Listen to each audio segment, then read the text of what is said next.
Olá, irmãos e irmãs, graça e paz.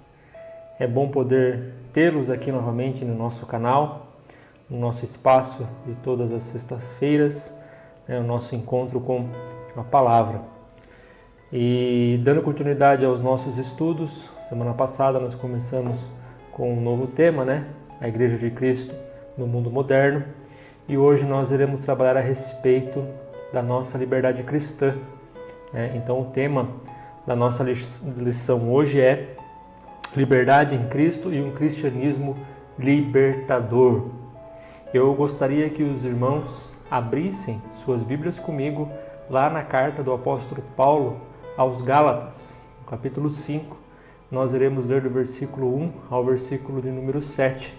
Gálatas, capítulo 5, versículo do 1 ao 7.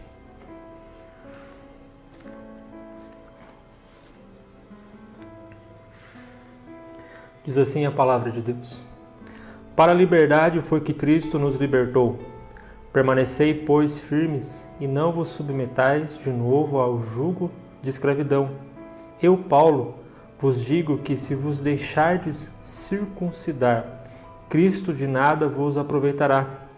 De novo, testifico a todo homem que se deixa circuncidar, que está obrigado a guardar toda a lei. De Cristo vós desligastes, vós que procurais justificar-vos na lei, da graça decaístes, porque nós, pelo Espírito, aguardamos a esperança da justiça que provém da fé.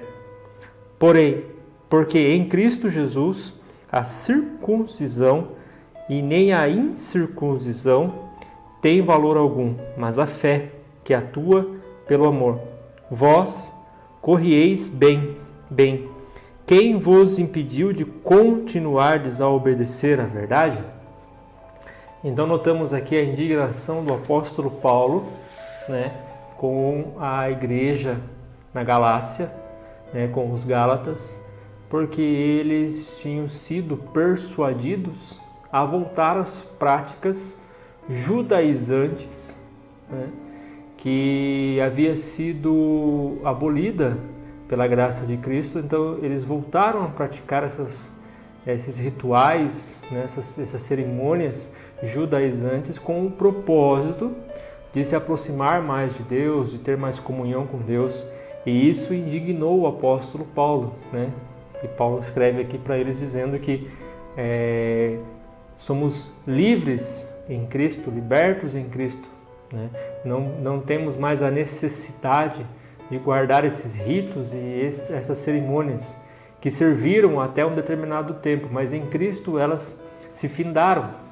É um novo tempo, um novo momento.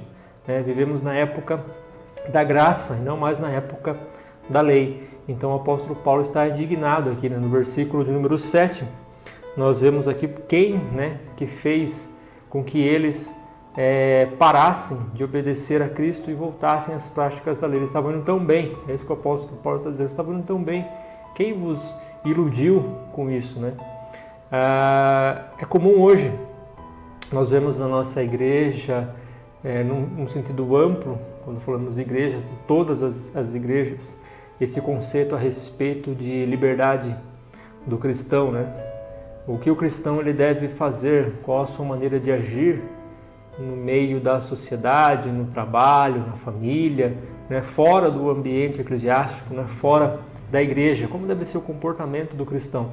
E é comum ver algumas instituições colocarem regras, colocarem ali costumes, parâmetros a serem seguidos pelos seus membros como justificativa de que, seguindo essas orientações, essas regras, aqueles que seguirem fielmente estarão se aproximando mais de Deus, serão mais abençoados, terão mais a presença de Deus. É importante ressaltar que hoje a igreja brasileira ela é conhecida não mais pela sua piedade, pela sua prática, mas pelos seus escândalos, os seus abusos e muitas vezes a sua maneira de agir com aqueles que não frequentam o seu círculo, que não se encaixam ali na sua comunidade. É comum ver pessoas hoje que preferem não frequentar uma igreja porque não se enquadram naquilo que a igreja coloca, que a igreja impõe para que aquela pessoa se torne membro. Claro que não estamos falando aqui de sacramentos ou algo assim, mas de costumes que vão além da Bíblia, que estão extra-Bíblia, né? Que não encontramos na Bíblia, mas que foram criados por homens com o propósito, acredito eu, né, de fazer com que a comunidade e até mesmo eles tivessem uma vida de piedade, uma vida em santidade, uma vida correta no caminho de Deus, mas que foram distorcidos ao longo dos anos, né? E muitas vezes isso acabou gerando conflitos entre a igreja e as pessoas do mundo afora, né?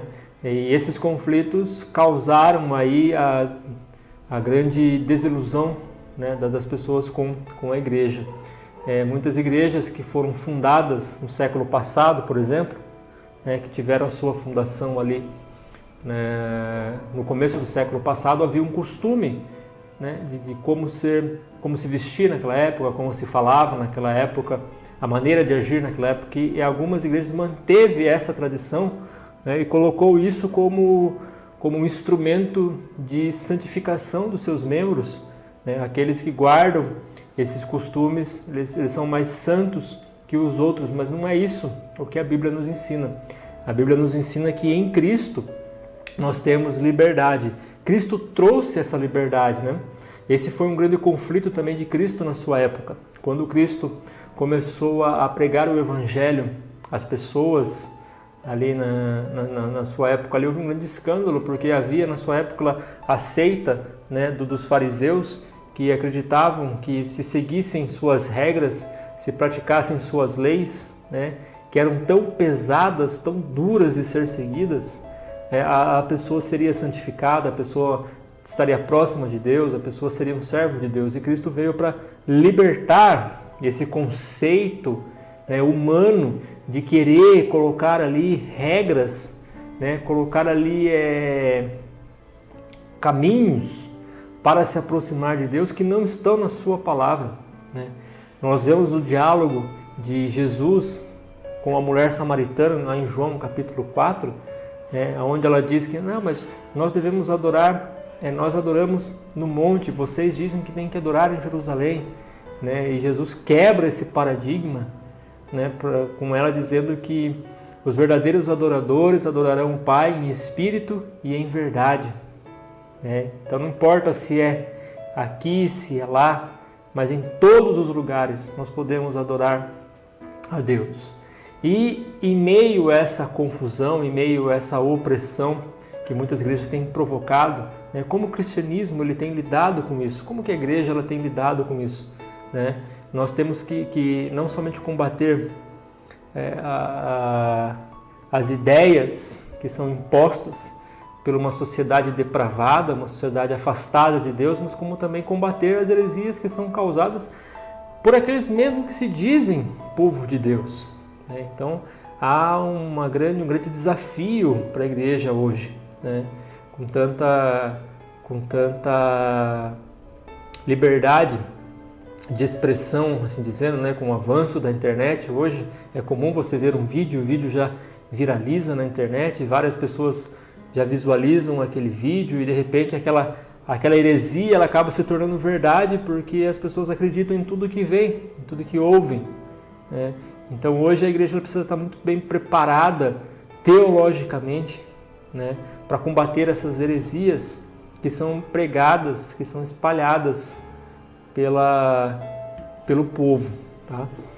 Jesus, ele deu um exemplo para nós de vida e liberdade, né? Jesus mostrou essa liberdade para nós, né, com o seu exemplo de vida. Jesus ele mostrou 3 coisas que não eram comuns naquela época e que escandalizou a muitos, né? A primeira coisa que Jesus mostrou, a primeira característica dessa vida em liberdade foi chamar Deus de Pai. Não era comum. As pessoas não estavam acostumadas a chamar Deus de Pai, não passava pela cabeça das pessoas naquela época achar que Deus era seu pai. Eles achavam que Deus era algo intocável, algo inalcançável, né? Eles nem pronunciavam o nome de Deus, né, em vão. E Jesus chega e fala: vós, quando fordes orar, orareis assim: Pai nosso que estais nos céus. Então Jesus ele aproxima o ser humano, ele faz a ponte entre o ser humano pecador e Deus, colocando Deus como um pai, a figura de um pai, a figura paterna, a figura daquele que cuida, né, daquele que está ali para proteger, né, que está presente, né, o pai, o amparo, né, a referência. Então Jesus ele mostra Deus como um pai. Então ele quebra esse paradigma, né, ele quebra esse preconceito que tinha na época, essa barreira que tinha na época, né, de achar que Deus ele estava distante, tão distante que era intocável, impossível de se alcançar, a não ser por meio dos seus rituais e de suas cerimônias. E Jesus chega e fala: não, ele é vosso pai. Assim como ele é meu pai, ele também é vosso pai. Esse foi o primeiro ponto, né, que Jesus colocou como expressão de liberdade. O segundo ponto que Jesus coloca como expressão de liberdade é a vida. Né? Jesus ele fala que ele traz vida e vida em abundância, lá em João, capítulo 14, versículo 6. Ele traz vida e vida em abundância. Muitos pensavam, e muitos até hoje pensam, que servir a Deus, né, é manter-se na linha sempre. Né? Você não pode falhar. Se você falhar, você vai ser destruído. Né? Muitos pensam que Deus está como aquela imagem daquele senhor nas nuvens, né? Aquele senhor idoso, cabelo branco, barba branca, nas nuvens, com um raio na mão, né? Esperando ali alguém falhar e ele castigar aquela pessoa. Né? Muitos têm essa visão de Deus, que Deus ele é um Deus que castiga, um Deus que quer o mal das pessoas. Né? E Jesus veio mostrar não, que o nosso Deus ele não é um Deus de morte, ele é um Deus de vida. Ele traz vida e vida em abundância. Ele veio nos libertar da morte eterna, nos trazendo vida por meio do sacrifício de Jesus. Então é um Deus que nos faz viver. Pelo contrário, né? Se nós não estivermos com Deus, nós estamos mortos, eternamente mortos, condenados eternamente. Mas a partir do momento que Cristo nos aceita, né, e nós somos salvos pelo seu sangue, nós passamos a viver uma nova vida. Né? 2 Coríntios 5, 17, as coisas velhas já se passaram, eis que tudo se fez novo. Então, há uma nova vida com Cristo. Cristo traz vida, né? E isso foi o segundo ponto que ele mostrou ali da sua liberdade, né? Para o povo naquela época, principalmente para os fariseus, que achavam que se você não fizesse tal coisa, você merecia ser apedrejado, se você não praticasse tal ritual, você merecia a morte. E Jesus vem e trouxe vida. Não, a maneira de você viver o Evangelho, de você viver o cristianismo, é um cristianismo que vivifica e não que traz morte. Ele traz alegria para o cristão, não tristeza, não peso, não amargura, não vingança, não ódio, mas ele traz alegria, ele traz paz, ele traz amor, ele traz bondade, ele traz misericórdia, ele traz generosidade. Essa é a vida cristã que nós temos e é essa liberdade que nós temos no mundo. O terceiro e último ponto que Jesus traz, né, da expressão da liberdade no seu ministério é o amor. Ele demonstra esse amor. Onde muitos estavam ali para condenar, aonde muitos ali estavam para julgar, aonde muitos ali não se importavam com aquela pessoa, com a sua alma, com o seu estado, mas se importavam se ele servia os seus rituais, se ele praticava os seus rituais, se ele seguia à risca ali toda a lei. Né? Então as pessoas se preocupavam com isso. Os religiosos na época se preocupavam com isso. E Jesus veio e trouxe o amor. Jesus veio demonstrar o amor, que acima de todas as coisas está o amor que é gerado através da misericórdia. Jesus olhava para as pessoas e não as condenava, mas via, né, nelas pessoas aflitas, feridas, decepcionadas, que precisavam de um amparo, que precisavam de Deus, precisavam se aproximar de Deus. Então ele trouxe esse amor para a vida das pessoas. Então essa foi a terceira expressão da sua liberdade cristã, né? Por que o cristianismo hoje ele não é libertador? Porque hoje nós vemos muito disso, muito desse evangelho, desse cristianismo opressor e não libertador, né? Porque com a igreja sendo uma instituição, ela passou a ser gerenciada por homens, né? E a partir do momento que foi se colocado ali regras, foi se colocado ali costumes, que homens acreditaram que seria benéfico, que traria algum benefício para as pessoas, né?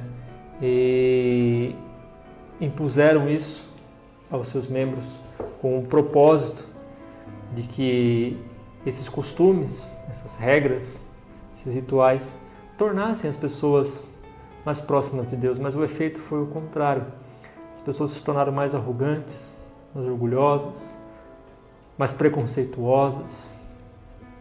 Infelizmente hoje nós vemos muitas pessoas que não vivem um cristianismo libertador, mas um cristianismo opressor, né? Onde você chega ao ponto de proclamar, né? Chega ao ponto de declarar para uma pessoa que ela não pode confrontar você, porque você é um ungido de Deus e você tem autoridade sobre a vida dela, você tem poder para abençoar e amaldiçoar a vida dela, né?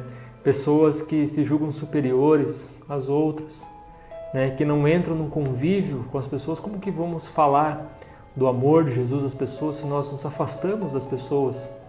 Porque consideramos aquelas pessoas imundas, aquelas pessoas pecadoras, que não são merecedoras da nossa amizade, que não são merecedoras de ouvir o amor de Deus, de ouvir o Evangelho. Nós nos afastamos, nós julgamos, como se nós não fôssemos pecadores também, como o apóstolo Paulo diz, né? Que ele é o maior de todos os pecadores. Nós devemos ter um coração assim, entender que se não fosse a graça e a misericórdia de Deus também nos resgatar, nós estaríamos perdidos. Que não há diferença a não ser a graça, o amor e a misericórdia de Deus sobre a nossa vida, daquela pessoa que está em pecado. Mas infelizmente as igrejas, as denominações, as instituições têm manipulado as pessoas, têm forjado as pessoas, então vive esse cristianismo hoje, né? A igreja brasileira ela é um fenômeno mundial, né? Hoje o Brasil 30% do Brasil é considerado cristão evangélico.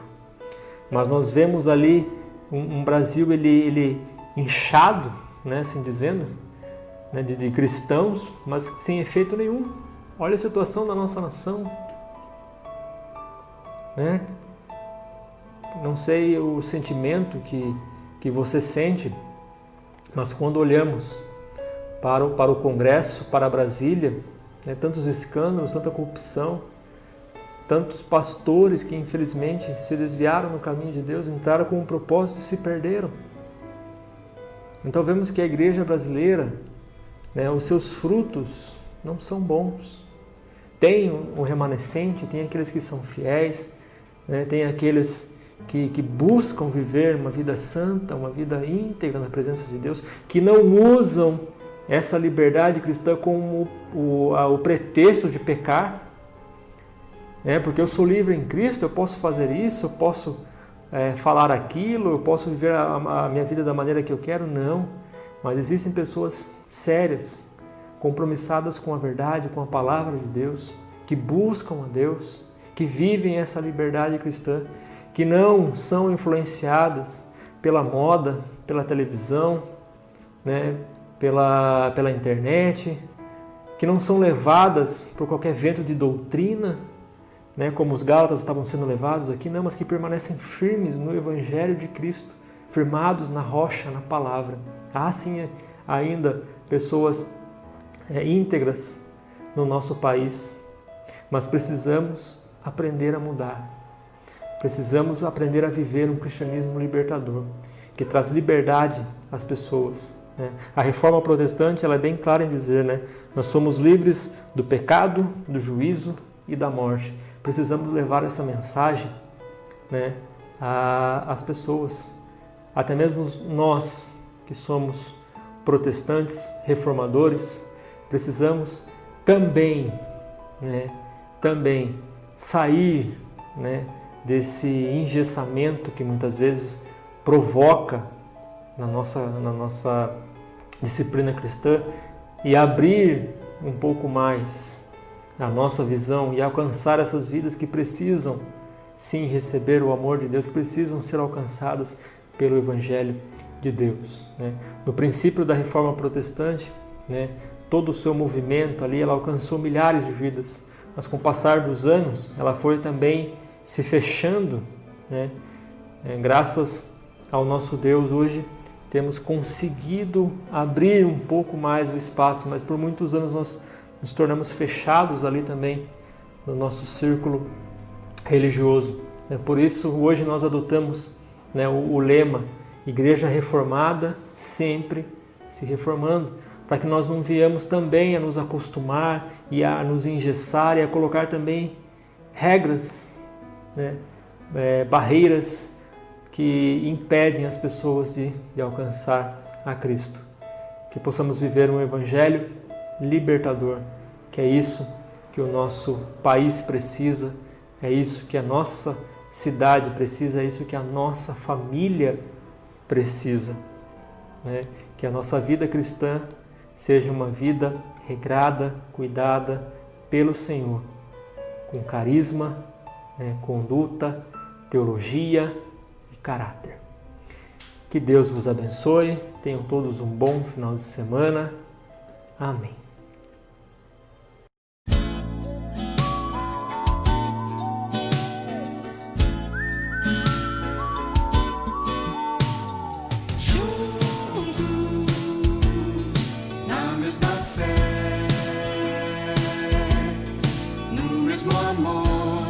Juntos na mente e coração, temos em cada a mesma marca, o mesmo sangue, a mesma cruz.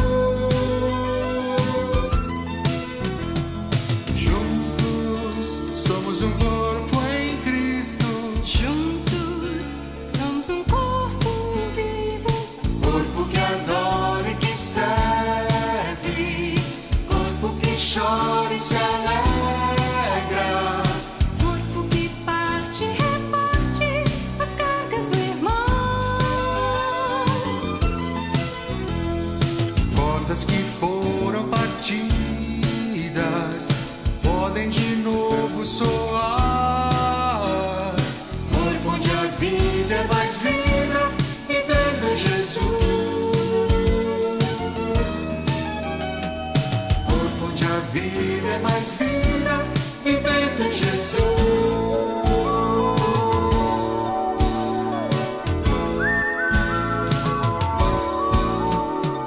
Juntos na mesma fé,